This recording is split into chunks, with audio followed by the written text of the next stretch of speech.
Next శనార్థి తెలంగాణ. శనార్థిలో ఏంది ఈ కార్ గమ్మతేసరిగా ఈ ఫోటో మొత్తం తుక్కుబట్టి ఆగమైపోయింది. వెనక టైర్ లేదు, ముందర 2 టైర్లు పోయినాయి. ఆయన సార్ టైరు జాకి పెట్టి లేపుతుండు దాన్ని, ఇంకేం లేస్తుంది. అయ్యనేమో వెనకకు నూకుతుండు. గమ్మతున్నది రా బాబు ఇది. సిరిసిల్లలో కేటీఆర్కు ఝలక్, కారు దిగుతున్న బీఆర్ఎస్ లీడర్లు.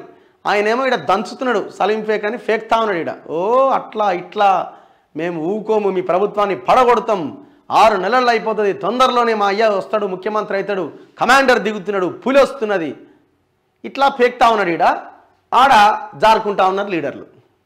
నువ్వు ఫస్ట్ సిరిసిల్లకు పో, ఫస్ట్ అర్థమైందా? నిన్న ఒక్కరోజే ఒక మండలం మొత్తం ఖాళీ అయిందట. రాష్ట్ర వ్యాప్తంగా కారుకు ఎదురుగాలి. జెడ్పీటీసీ 8 మంది సర్పంచ్లు, మాజీ ఎంపీటీసీలు రిజైన్. గతంలో కేటీఆర్ తమను పట్టించుకోలేదంటూ ఆవేదన. ఇంకా కేటీఆర్ అహంకారం తగ్గలేదని ఫైర్. నేడు పొన్నం సమక్షంలో కాంగ్రెస్లో చేరబోతున్న నేతలు. ఇప్పటికే సిరిసిల్ల మున్సిపాలిటీలో అవిశ్వాసానికి రెడీ. తాజా రాజీనామాలతో కేటీఆర్కు తలనొప్పులు. డ్రామారావు నాయకత్వంపై కమ్ముకుంటున్న నీలినీడలు. ఎందుకు ఈ సిచ్యువేషన్ వచ్చింది? ఒక్కొక్క మండలానికి ఒక్కొక్క ధోరణి పెట్టిండు.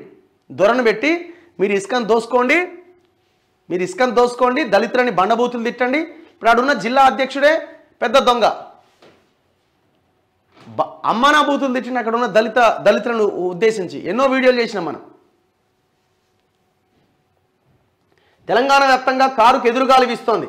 9.5 ఏళ్ల అరాచక పాలనతో విసిగి వేసారిపోయిన ప్రజలు కేసీఆర్ నియంతృత్వానికి చరమగీతం పాడారు. ఇప్పటికే రాష్ట్ర వ్యాప్తంగా మున్సిపాలిటీలు, మండల పరిషత్తుల్లోనూ అవిశ్వాస రగడ జోరందుకున్నది.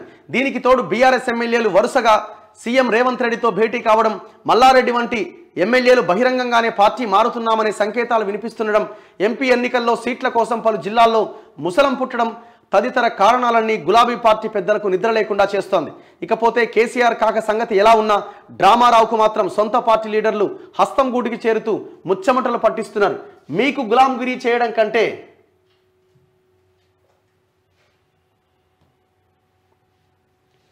హస్తం నీడలో స్వేచ్ఛగా ప్రజలకు సేవ చేసుకోవచ్చనే అభిప్రాయాన్ని వ్యక్తం చేయడం డ్రామారావు నియంత పాలనకు నిదర్శనంగా నిలుస్తోంది. ఇట్లా ఇగో డ్రామారావు సొంత ఇలాకాలో ముస్తాబాద్ మండలం మొత్తం ఒక్క రోజులోనే ఖాళీ అయింది. మరికొద్ది రోజుల్లో తెలంగాణ వ్యాప్తంగా గులాబీ పార్టీ కనుమరుగయ్యే పరిస్థితులు స్పష్టంగా కనిపిస్తున్నాయి.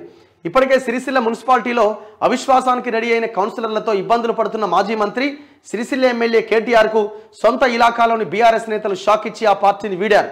సోమవారం ముస్తాబాద్ జెడ్పీటీసీ గుండం నరసయ్యతో పాటు 8 మంది సర్పంచులు, 10 మంది మాజీ సర్పంచులు, 6 మాజీ ఎంపీటీసీలు, 60 మంది వార్డు సభ్యులు, మాజీ జెడ్పీటీసీ మెరుగు యాదగిరి గౌడ్, మాజీ ఎంపీపీ లక్ష్మీ కిషన్ రావు, మాజీ మార్కెట్ కమిటీ చైర్మన్ సురేందర్ రావు, అంజన్ రావు, మండల సర్పంచుల ఫోరం అధ్యక్షుడు కలకొండ కిషన్ రావు, సర్పంచులు కళ్యాణి, శ్రీనివాస్, లక్ష్మి, దేవేందర్, లక్ష్మణ్, నరేష్, వేణు బీఆర్ఎస్ పార్టీకి రాజీనామా చేశారు.